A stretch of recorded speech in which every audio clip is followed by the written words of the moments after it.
It came about a couple of years ago.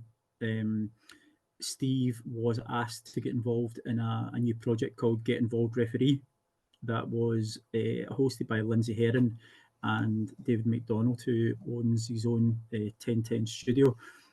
They wanted to do something on refereeing, and lo and behold, I've got a relationship with Steve. We've known each other for a number of years.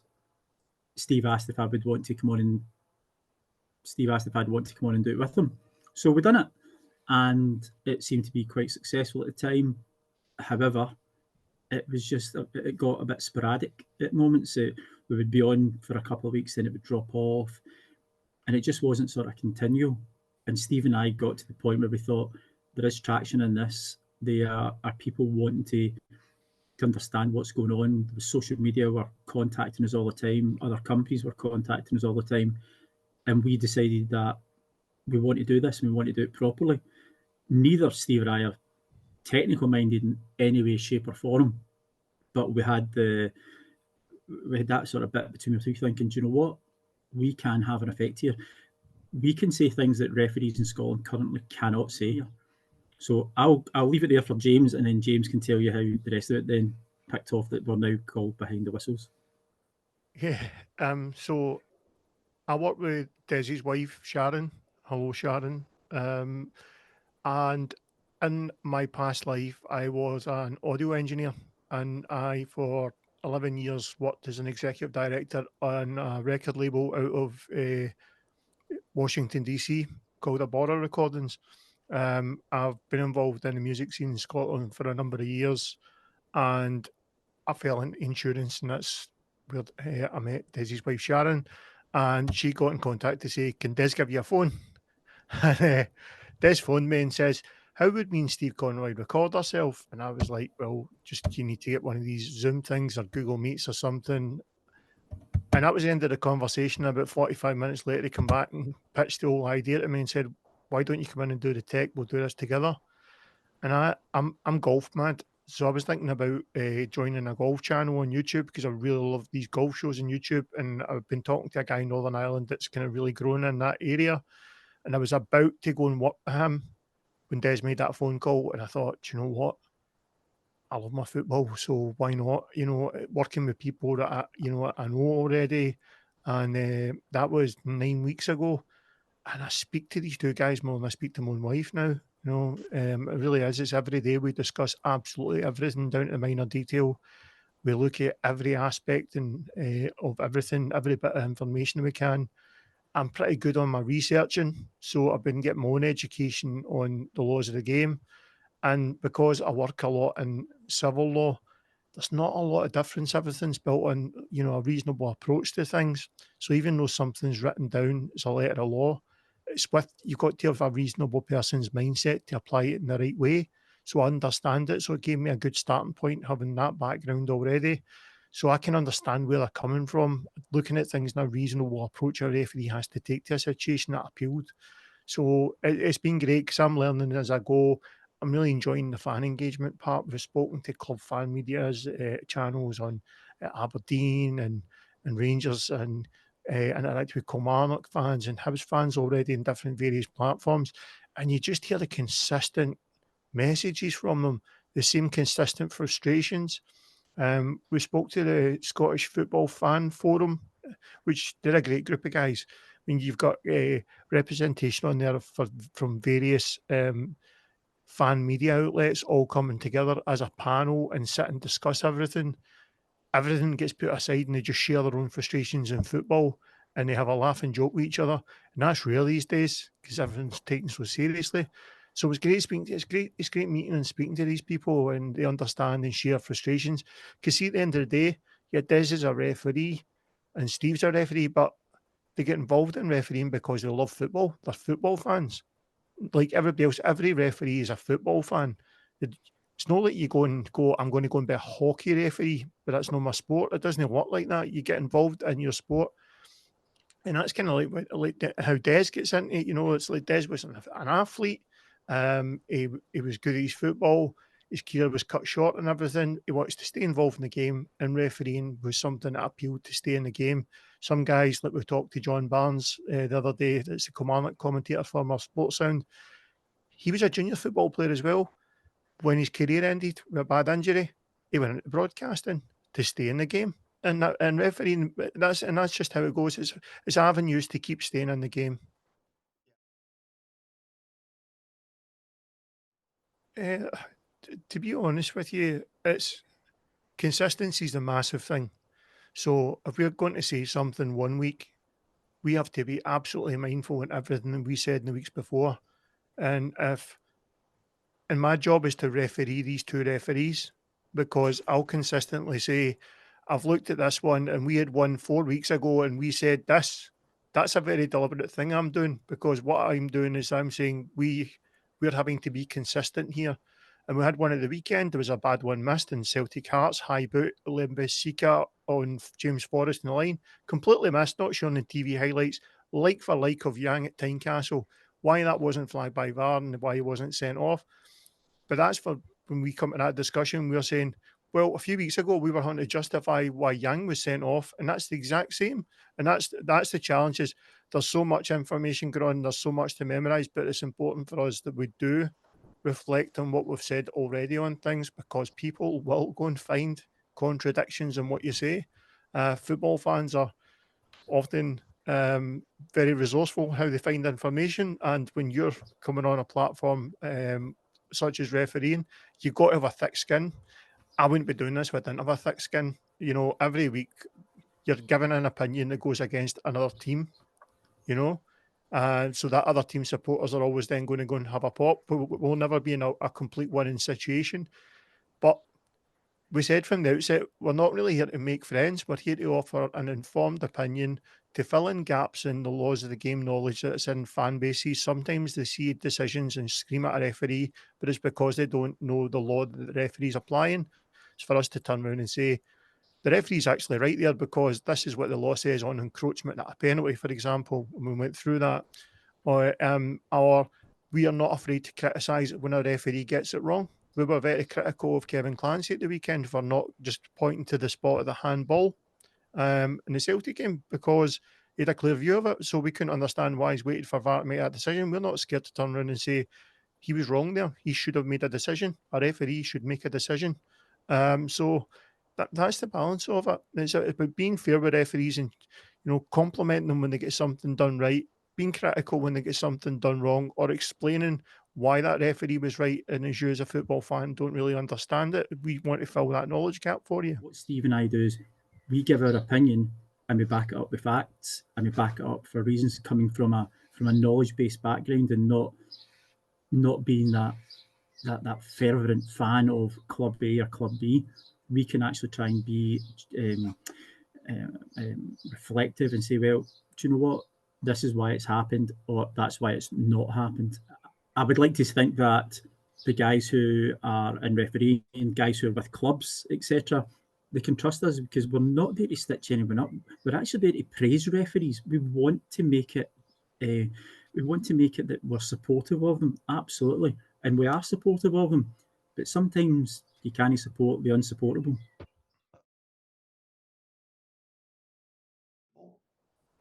100%, completely. We're trying to give the fans the knowledge, and because they won't go and sit a laws of the game test, they're not going to go and take 10 weeks at a time. People are busy to be getting involved in that, and particularly if they don't really want to go and take up the role.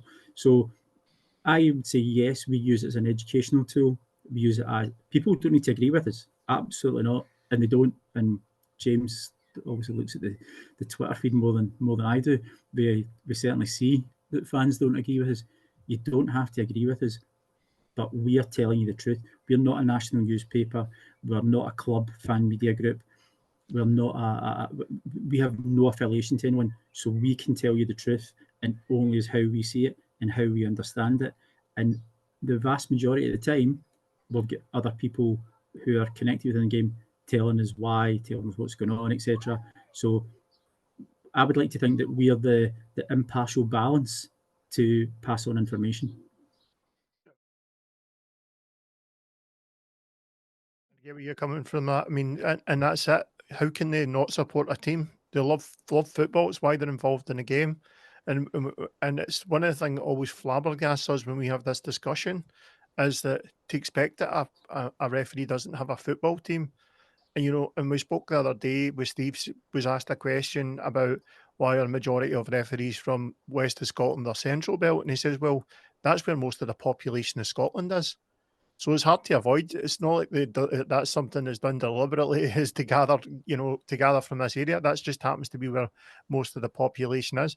And of course, we live in a two-team country. And a majority of football fans, the two largest clubs are Rangers and Celtic. A majority of the fan base of Scotland, you just have to look at the attendance elsewhere. They don't lie. That those are the two big clubs because they're the two most supported clubs. Yes, there are going to be referees who have grown up a Celtic fan or a Rangers fan. That's unavoidable. But when you pull on that shirt, and Des says this all the time, you don't see the teams. You're too busy refereeing the game. You're too busy making the decision in a high pressure environment. You don't see anything else other than the knowledge in your head and what you're seeing with your eyes to call it. That's it.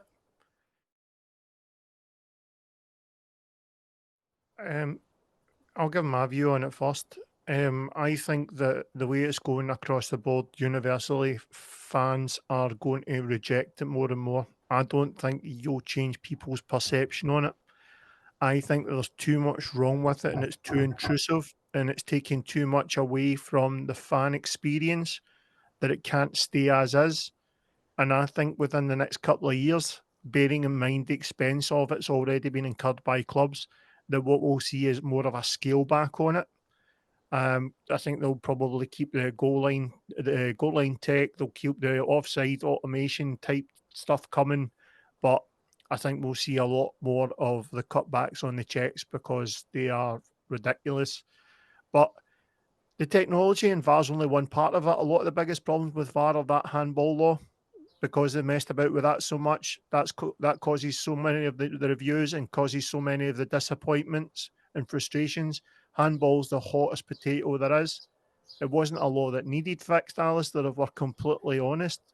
It's one of those where, you get a big club in Europe, they get put out of Europe because of a decision they never got for handball and they felt they should have, so they then lobby to have the law changed, and IFAB just will bend over for the big clubs to keep them happy because that's where the money is, and it's big money that costs a team like that.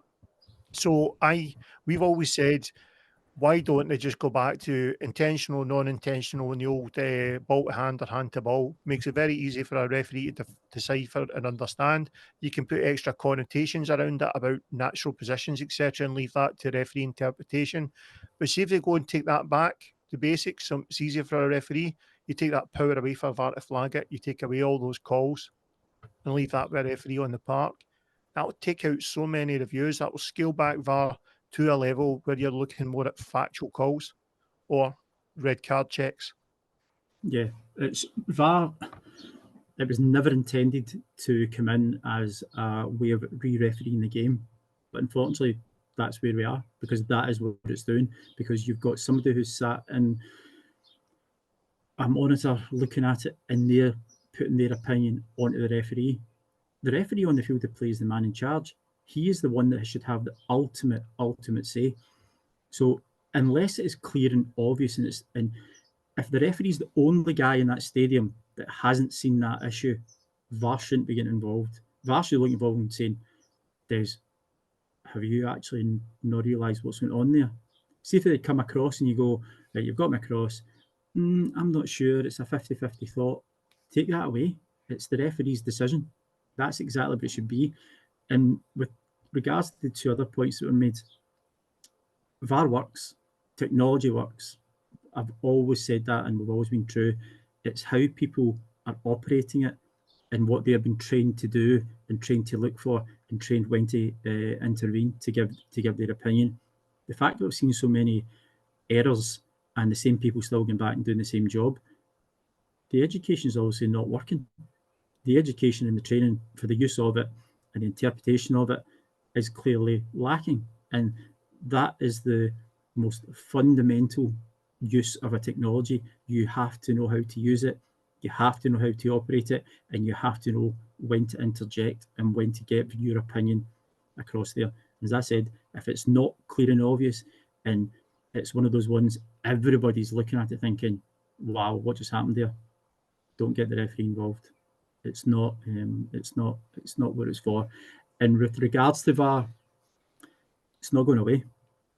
It's not going away. It's in far too much money has been spent on it around the world for this to be accepted as part of normal day football. I applaud Sweden for not using it and being very stringent in it, and they're still getting officials going to the Euros this year, where we jumped in October 2 years ago to benefit our officials to go to championships, and they're not being selected for it. That tells you your own story, because we're not doing it right and we're not using it right, and our referees aren't up to speed with it. But VAR, unfortunately, isn't going away. It's going to be part of the passage of football from now on. I'd like to just add a wee bit onto that, right? Because we've seen so many crazy things with VAR this year. I mean, like we've outdone a lot of countries with some of the things that we've done with VAR this year. We highlighted quite a bad one, Livingston versus Aberdeen, where the Hawkeye was broken and they took a guess to chop off an on-field decision. That goes against everything about football and football refereeing when you do that. And we had often discussed and speculated, what have they actually told the referees and the VAR referees how to use it? How have they told them to implement its use? And I'm very media savvy because of my background. I can read the media like a book, right? I can see how something's going to go, and I constantly see this party line being told when something goes wrong. You get this phrase, "The right decision was made," right? That's a disgrace. That is pulling wool over people's eyes and making everybody look stupid, because what they're saying is, we messed up. Here's the justification. We got the right decision, because you can make things look like they got to the right decision. So it seems to be that what they've told them is, go out, and as long as you can do something that we can justify, then we can point to the right decision and say that it worked and it was a success. That's completely wrong. That's unacceptable. But we, and Steve Conroy said this the other day with us, the problem is that we let them away with it, right? We let them away with it because they feed the line to their media partners, and you see the journalists on X that immediately run with the story and back them up. Well, they got the right decision, and everybody then buys what they've been told. We just don't open our eyes to it, that we're actually just being fed a line or asked deeper questions on it. It's really bad. So we can do everything in terms of football in this country better. What I will say is we're making it very difficult to recruit referees, because a referee in modern life is being scrutinised every second of the day. As we're having this conversation, somebody's talking about those VAR decisions and David Dickinson at Ibrox at the weekend. Those conversations are happening about that referee right now. You look at the incident where Brendan Rodgers, his comments on John Beaton, and he was cited. John Beaton's life's on the front page and the back page of the paper for a week. Then with Don Robertson, that's the life that the referee signs up for now. Referees didn't sign up for the VAR. The current referees that we've got did not sign up for VAR. It's something that's been imposed on them that's changed the way that they work. And that takes a massive adjustment. I don't think they've been given that leeway. I don't think they've been supported correctly. But if we want to recruit refereeing in this country, what is the appeal? Do you want to spend your life for what I couldn't tell you what they currently get a match day? Say it's £1,000, right? For £1,000 on a Saturday, right? Do you want your life on the front and back page of a paper? Do you want to be talked about on the internet every 2 seconds? Do you want to be intimidated? Do you want that life for that? These guys are lawyers and doctors and GPs and and headmasters at school and heads of certain educational departments. Then they're not doing that because refereeing's a career and the money they make. They're working in good areas in industry. They're making good money as it is. They do it because they enjoy what they're doing and love it and staying involved in the game. But that's going to be really difficult to sell on if anybody wants to get into refereeing these days. That what you're signing up for is a life in controversy unless we change something. Yeah, I would back that up by saying that absolutely. you take up referee because you want to have that association with the game. You're a football fan. I mean, when I stopped refereeing, I've been involved in junior football and management capacities because I'm a qualified coach, I'm a qualified referee. I just love football, and that's my passion. The guys get involved because they want to do the best they can. Absolutely, they want to go and do your Celtic Rangers, your Scottish Cup finals, your League Cup finals. The difficulty is recruitment's hard enough to try and get them just in the door to do the 10-week course, whatever it may be. The hardest thing is the retention of keeping them in there. You might have a class of 20 candidates. You might get 20 young people or 20 candidates passing that course. See, within a year to 2 years, you're probably lucky if you've maybe got 5, 7, 8 of them still doing it. So the drop-off rate has been huge, and that's always been the massive thing for the SFA. Recruitment's one thing, retention is completely different, because as soon as they are out and they're doing youth games, amateur games, whatever, they're out there on their own. They don't have the security that Steve and I had when we were going to stadiums, and I'm there with a fourth official, 2 assistant referees. I've got security walking me in and out of the ground. There's police there, there's cameras there, people know what's going on. To get them to that level, we have to work a lot better at recruitment, but by primarily the retention and keeping those young people and new referees still want to come back week after week. And I think if we can do that through social media, Facebook, Twitter, or whatever, even the Scottish FA try to have a bigger presence as well. I know they've brought in the schools programme. I don't know how successful that's actually been. I know the school that I used to work at, we done it for a short spell of time. Don't think any of them really want to do anything with it. A lot of kids see it as a part of their Duke Edinburgh Award or a wider achievement award. It's not now to be a referee, it's just something to tick a box.